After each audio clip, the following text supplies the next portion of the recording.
Egameni lika Allah onomusa onesihawu. Ngicela uAllah umdala weinsuku umenzi wezinto zonke angivikele kuSathane ongathandwa. Ngiyaqhubeka nokukhuluma ngezincwadi eBhayibhelini nakwiQuran ezikhuluma ngobunye bukaNkulunkulu. KwiQuran umdali uthi Allah La ilaha illahu al-hayyul qayyum la ta'khudhuhu sinatu wala nawm lahu ma fis samawati wa ma fil ard. Allah akekho omunye onelungelo lokukhonzwa ngaphandle kwakhe. Ungumqalisi nomphelelisi. Akozeli futhi akalali. Yonke into esemhlabeni nento esemazulwini ingeyakhe. Ivesi yeQuran engcwele le engikhuluma ngayo. Sengingena manje eBhayibhelini ngivule incwadi kaJeremiya 10. Ivesi ngiqala ku11. Niyakusho kanje kubo nithi, onkulunkulu abangenzanga izulu nomhlaba labo bayakubhubha emhlabeni nangaphansi kwezulu. Wawenza umhlaba ngamandla akhe, walimisa izwe ngokuhlakanipha kwakhe, ngokuqonda kwakhe waleneka izulu. Lapho elizwakalisa izwi lakhe kungukuhlokoma kwamanzi ezulwini. Uzikhuphula izinkungu emikhawulweni yomhlaba.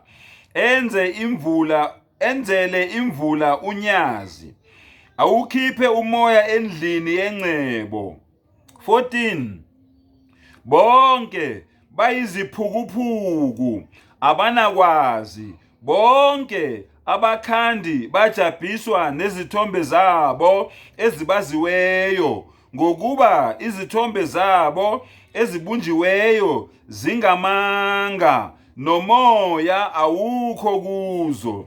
Ziyize umsebenzi wenkohliso ngesikhathi sokuhanjelwa kwabo, ziyakubhubha.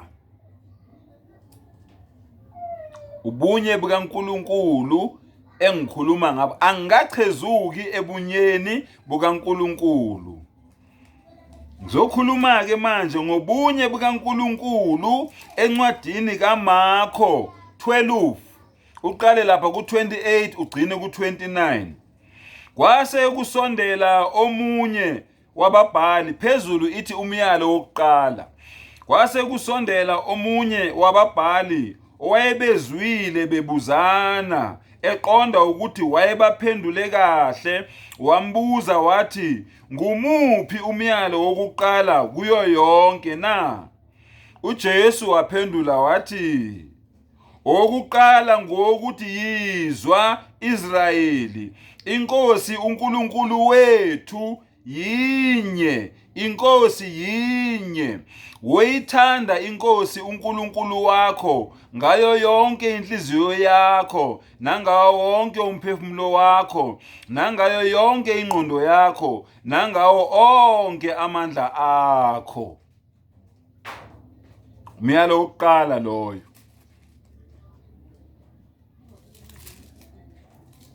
Kungani lona kungumyalo wokuqala?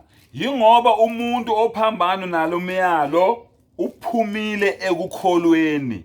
Yingakho lo myalo kuyini kungumyalo wokuqala. Mawufunda incwadi kaLuka 16 kuverse 13, ithi akukho nceku engakhonza amakhosi amabili, ngokuba kokunye iyakuzonda enye, ithande enye, noma ibambelele kwenye, iyeyise enye. Ningeze nakhonza uNkulunkulu noMamona. Ninake nikhoza uNkulunkulu nimhlanganise noShembe. Ninake nikhoza uNkulunkulu nimhlanganise noJesu. Ninake nikhoza uNkulunkulu nimhlanganise noJehova. Ninake nikhoza uNkulunkulu nimhlanganise noMariya ocwebileyo. Incwadi kaLuka ithi ngeke ukhona ukwenza lokho. munye uNkulunkulu, umkhonze yena yedwa. Khuluma ngobunye bukaNkulunkulu. Ngisayithola incwadi ezinje eBhayibhelini, ngisayithola imbhalo enje kwiQuran engcwele, angeke ngiyeke ukutshela abantu ukuthi ukukhonza uNkulunkulu umenzele abancedisi nabalingani nezifaniso, uthuzela unendodana, kungubusathane lokho, kungubuhedeni. uNkulunkulu akayifuni leyo nto leyo. uNkulunkulu uyena odale bonke abantu abakhona emhlabeni. Uma uyibuza uhleli wedwa, ingane uzoyenzani? Njengoba nithi uJesu indodana yakhe, njengoba nithi uEzra uyindodana yakhe, njengoba nithi izingilosi amadodakazi akhe, njengoba nithi amadimoni amadodana akhe, yini ayidingayo ukuthi abe nomntwana ngoba uyena odale yonke lento? Vula ingqondo ke ma-Afrika omuhle. uNkulunkulu akuvula amehlo, uNkulunkulu akuvula ingqondo, ukhaliphe ulibone iqiniso njengoba linjalo. Wa akhiru dawana anilhamdulillahi rabbil alamin.